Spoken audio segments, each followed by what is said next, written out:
Welcome back, everybody. It's been a while since we've done a mental health update video. So that's what we're going to do today. So roll intro.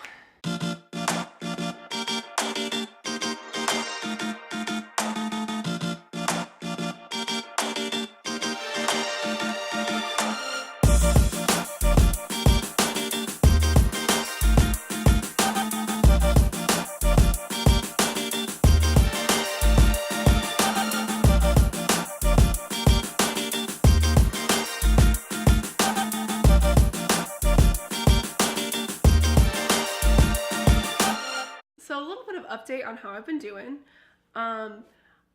Recently, I think a couple of videos ago I had mentioned this, that I was having a little bit of a difficult time because we had gone through a miscarriage in December, and what that had done, that had actually caused some increase in depression for myself, some increased anxiety, and I just really wasn't feeling quite right.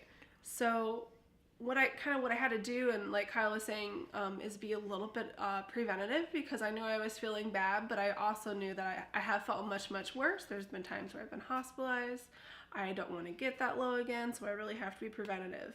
So how I had done that is I had talked to a coworker, and she was really great, shared a little bit of her experience with me, and through my work, and actually a lot of work programs offer this, it was an EAP program, and through those employee assistance programs, they offer sometimes counseling services, and you get so many counseling services paid through your work. So I'm actually utilizing those right now, and it's going really well. It's really nice to utilize counseling. A lot of people can benefit from it, but really what it does for me is it's kind of like a release. It gives me that time where I let myself just really sit with my feelings and just be really real and not being afraid to hold back. It's really important.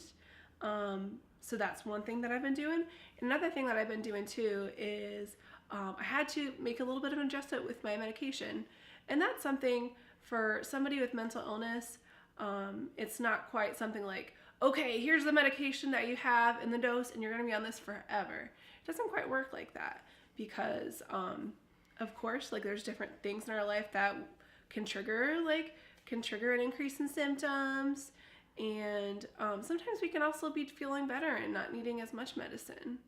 And some people are able to wean all the way off of it. I don't know if that's going to be my case or not. I might always be on a little bit, and I'm okay with that. Yeah, and so basically when she was starting to feel, and she was able to self-recognize her feelings and how she was feeling, she sought that counseling from her work. So if you or somebody you know is going through a tough time, check out with your employer first. You may have options through them to Absolutely. seek out the help that you need. But I think going back full circle, my role in all of this to help her is to, one, be supportive, and two, is to put the things in place, our routines and our schedules out in place, so that we can both feel comfortable about our week and not get too overwhelmed and plan things ahead, like little stuff like we gotta get our taxes done, so we got that scheduled out, and just things like that, way that it doesn't feel like life is always attacking you. So I mean,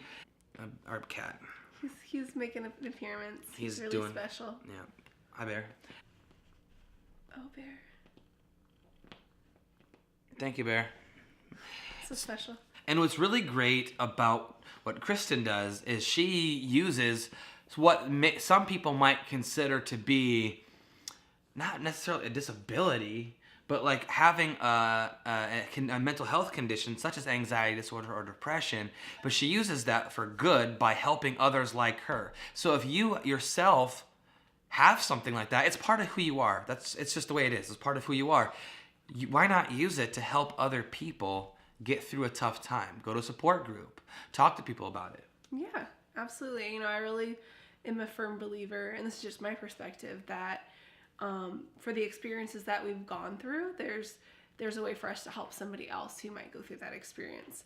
And also, I guess just kind of in closing of what I wanted to say is, as hard as it might be to have that conversation with that family member. Like, I know that I didn't need to be, but I was a little bit nervous about telling Kyle I was having a hard time. But I, just was really open and honest about it. And the more I explained, the less nervous he was. Yeah, because it was like when you're living with somebody who has a mental health disorder, especially depression, and you see them in a good place for a long time, and the last thing you want to hear is, "Oh, I'm depressed again," because it's like, why? But it's not something that she can control. So I can see why she was a little bit nervous to tell me, but when she did, she kind of eased me by saying, "Look, I'm going to start doing counseling through my work, and we're going to make some adjustments." And I was at ease, and I'm getting more and more used to it. But if you are having a tough time, tell somebody. Don't be afraid.